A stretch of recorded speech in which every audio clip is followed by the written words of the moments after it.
Hai guys, balik lagi di Bincang bersama Baru.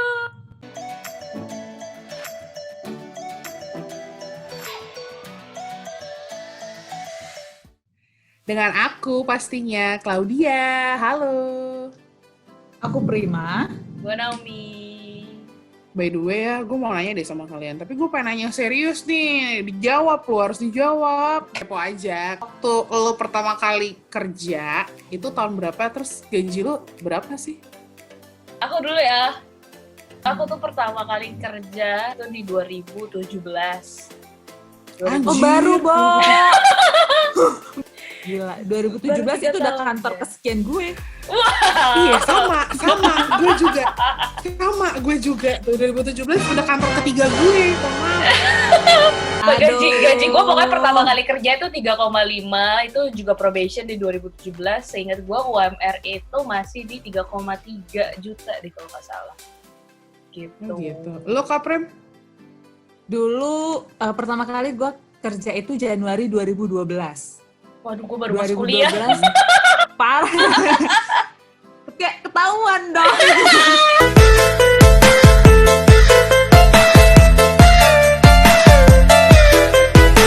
Januari 2012 itu gaji take home pay-nya aja lah ya. Itu gue 2,1 atau 2,2 itu. Udah THP itu. Itu THP. di saat UMR pada saat itu 22. Tapi emang separah itu sih waktu itu. Lagi ya jadi jual murah daripada nggak kerja jadi gue ambil aja. Kalau Claudia, Yes. Bocorin dong di Bincang Bersama Boru episode kali ini. Claudia membocorkan gaji pertama. Jeng. Gue mulai kerja itu akhir 2012, gue digaji 2,5 juta. Ya saat itu sih ya abis juga buat ongkos, buat makan gitu kan. Terus kalau ngumpul sama temen gue, doyannya susite aja udah. Alah, Susite Ya kan? juga lo ini kan carinya yang free-nya kan. Ocha, tanuki sama mayones. Udah, lu makan itu doang kan, ngaku lah lu. Abis itu sama maki, lu celupin ke mayones, dari mayones ke sausnya, abis itu ke Pakai tanuki. abis itu lu makan. Udah kayak Yes, salmon alburi hap. deh tuh kan. Gitu Harga kan. 60.000. Iya, bener banget. By the way ya, di tahun 2020 ini, kayak menurut kalian masih ada nggak sih karyawan atau pekerja lah yang pasti ya, dia digaji di bawah UMR? Ada. Dari siapa? Mbak gue gajinya di bawah UMR, emang kenapa cuy? Buset. Si Jumawa gaji UMR. Lu malu lu sama gaji lu, malu lu. Masa lu gaji mbak di bawah UMR, malu lu. Tapi kan dia di rumah, nggak ada travel time, nggak ada travel cost, nggak ada living cost. Ya dong. Iya juga sih. Tapi nggak boleh tahu kalau gaji orang di bawah UMR, ya sanksinya bahkan. Karena kan ketentuan UMR itu adanya di Undang-Undang Ketenagakerjaan, Undang-Undang 13 2003. Nah, bahkan di pasal 90-nya itu dikatakan pengusaha dilarang membayar upah lebih rendah dari upah minimum. Upah minimum ini refers ke UMR. Dilarang. Nah, Which is tapi nggak boleh. Nggak boleh, sama sekali nggak boleh. Nah, tapi kita harus lihat juga, kan di sini dikatakan pengusaha dilarang. Nah, definisi pengusaha itu apa sih? Apakah setiap pemberi kerja otomatis menjadi pengusaha? Enggak, karena di undang-undang ini juga dia udah secara eksplisit bilang pengusaha itu adalah orang atau persekutuan atau badan hukum yang menjalankan perusahaan miliknya atau milik orang lain. Menjalankan perusahaan. Jadi si pengusaha itu harus menjalankan perusahaan. Nah, terus lihat dulu, perusahaan itu apa? Apakah kayak menjalankan rumah tangga juga perusahaan gitu kan? Nah, harus dilihat lagi nih, perusahaan itu apa? Karena undang-undang ini juga memberikan definisi lagi terkait perusahaan. Perusahaan adalah setiap bentuk usaha yang berbadan hukum atau tidak, milik perorangan atau persekutuan. Setiap bentuk usaha. Usaha ini bisa Berarti usaha sosial atau lainnya. yayasan gitu ya, yayasan, koperasi. Yayasan, koperasi, PT. perusahaan, PT, CV, matchap, kayak law firm, Nah, itu kan ada kegiatan usahanya. Nah, itu masuk ke dalam definisi pengusaha. Kayak mbak-mbak penjaga toko di Tanah Abang, masuknya kemana ya Bu ya? Mbak, Harganya aku kasih 70.000 aja deh. Ya, harga seri soalnya udah tinggal 4 biji lagi ya. mbak-mbak penjaga, mbak-mbak penjaga, itu seharusnya dia kena, seharusnya dia sesuai ketentuan ini. Sesuai Karena UMR. Maksudnya berarti dia harus digaji sesuai UMR. Ya, kenapa? Karena si pemilik toko itu dia Menjalankan usaha. menjalankan usahanya, gitu. Karena di sini dikatakan setiap bentuk usaha yang berbentuk badan hukum ataupun tidak. Jadi even itu tidak badan hukum juga selama dia menjalankan usaha itu seharusnya dia. Kenapa harus UMR? Karena ketika usaha itu kan identik dengan profit. Dia akan mencari profit sebesar-besarnya, itulah usaha. Sehingga setiap orang yang dipekerjakannya itu layaknya diberikan UMP. Wah, ini kalau misalnya banyak atau teman-teman kita ada yang salah satunya penjaga toko, bisa demo dia sama pengusahanya gitu. Bisa Ibu demo. gitu.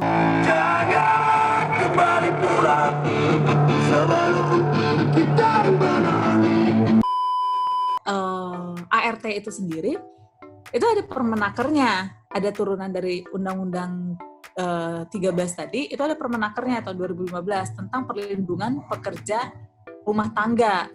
Nah, di situ secara jelas itu dikatakan di pasal 7-nya bahwa si penerima kerja mendapatkan upah sesuai dengan perjanjian kerja. Jadi di situ tidak di-state dia menerima upah sesuai upah minimum, itu enggak. Bahkan enggak dikatakan mendapatkan upah sesuai dengan ketentuan peraturan perundang-undangan yang berlaku. Nah, itu juga enggak di-state. Jadi di-state adalah mendapatkan upah sesuai dengan perjanjian kerja. Ini yang mendasari kalau ART itu ya lazimnya memang di bawah UMR sih. Itu. Dan ini juga Ya, tapi kalau ART ini melekat, mau itu kita cari sendiri tuh bisa dari kampung-kampung kan ya, Bo, ya biasa tuh kan di kampung-kampung kita tuh suka kan ada yang minta tolong dulu pekerjakan iniku gitu kan. Atau bisa lewat penyalur. Nah, itu juga berlaku ketentuan ini. Tuh. teman aku ada yang punya usaha. Usahanya itu jualan makanan. Aku kepo dong kalau misalnya ada yang ngejaga gitu, digaji berapa gitu. Ya kan? Satu, ini kota Bekasi. Terus yang kedua, ternyata temen aku ini cuma ngegaji karyawan itu 1,5 juta sebulan. Nih, beneran suatu problema nih kalau kita tayangin.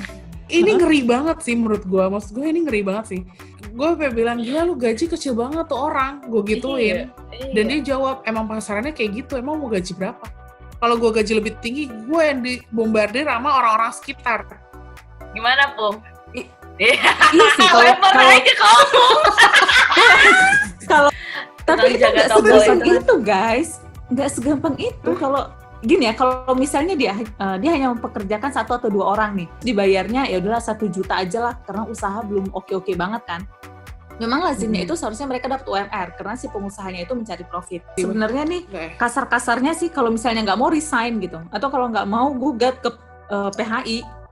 Sebenarnya kayak Ya gitu. Allah, Tapi kakak kan nggak mungkin masalahnya lah sekarang, iya masalahnya sekarang ini kayak nyari kerja susah gitu. Makanya jadi ketika dikasih di bawah UMR, dia ya udahlah oke gitu. Iya, berarti maksudnya tapi poin iya. itu yang bisa mereka ambil dari video ini sih, dalam artian bahwa ternyata tuh gue layak untuk minta sebesar UMR gitu, tapi kok gue dikasihnya di bawah, apa alasannya? Apakah alasan itu dapat dimengerti atau tidak sama pegawainya? That's a problem kan? Oke. Setelah pembahasan yang cukup panjang, kebingungan yang terjadi ini real ya, sangat real. Jadi, nah, mungkin kesimpulan yang bisa aku jelasin lagi untuk teman-teman adalah 1, kalau kalian merasa kalau kalian itu adalah pengusaha, seperti apa yang tadi dijelasin oleh Kak Prima, ngedapetin profit, pegawai kalian itu ya harus dapetin minimum UMR. Gitu. Terus kalau misalnya kalian pengusaha, terus kalian nerapin sharing profit ke pegawai kalian, ya kalian boleh aja nggak kasih UMR, tapi ya itu harus ada si sharing profit itu. Jadi juga si karyawan ini kehidupannya juga bisa lebih sejahtera ya, dibanding dia dapat gapok, dia juga dapat si hasil sharing profit. Bikin dia lebih giat juga untuk bekerja, bukan? Oke. Yang kedua, kalau misalnya Mbak atau asisten rumah tangga kalian di bawah UMR ya ternyata memang itu tidak disamakan dengan pekerja yang bekerja sama pengusaha gitu. Jadi memang ada ketentuannya khusus yang mana gajinya itu ya harus sesuai dengan perjanjian kerja antara kita dan si Mbak asisten rumah tangga tersebut gitu. Berlaku juga sih harusnya sama driver gitu, kalau kalian punya driver di rumah, tukang kebun, ya seperti itu berlaku sama. Tak lain tak bukan, kalau bincang bersama burung gak ada games tuh kurang seru. Jadi mari cekidot, mari kita main games. Welcome back to Huli Kuli Ngaca. Episode kali ini gamesnya gue namain kamu Parhuta-hutan. Claudi dan teman-teman mau pulang kampung, nggak asing gitu kalau dengar kata-kata ini bermaknanya berbeda dengan di Jakarta gitu. Oh ya. Nah, kelihatan nggak sih? Kereta motor. Contohnya begitu. Tapi ini contoh kalau di kampung Oke. kereta itu adalah motor. Oke. Kalah lah gue sama Pardolok Sanggung. Malu lah nih emak bapak gue nih. Pasar. Kalau di satu. Benar. Gue nggak bisa nih, nanti emak bapak gue malu nih. Jalan raya. Okay. Next. SPBU. Gila. Komen. Gue nggak tahu. Nih, gue mau cerita dikit. Jadi Gimana? kalau motor itu, kalau kereta itu udah habis bensinnya, itu dibilang habis minyaknya. Jadi itu minyak. Jadi isi minyak ke galon. Itu artinya isi bensin ke pom bensin. Iya. Ini gamesnya nggak boleh call of friend nih. Gue nelfon bapak gue gitu, mak gue. Aku tuh pengen gitu malah. Oke. Genit. Mental kali. Tuh. Ganjen banget sih. Kurang lebih seperti itu. Ini kau. Kok bisa sih? Kok Teung kau sih? Kau tak berguna lah Teung kau. Iya kan? Selamat. Siapa yang menang? Yeay. Nah, segitu aja games dari kita dan penjelasan kita juga. Semoga teman-teman yang nonton merasa ini bermanfaat dan menghibur juga. Kalau misalnya kita ada salah-salah kata, mohon maaf ya teman-teman. Kalau kalian mau koreksi, silahkan di komen aja di video kita kali ini. Terima kasih. Buat kalian yang suka sama video ini, jangan lupa untuk di-like, Komen. Dan subscribe. dan sebarkan ke seluruh penjuru dunia. Terima kasih, sampai ketemu di video berikutnya. Bye!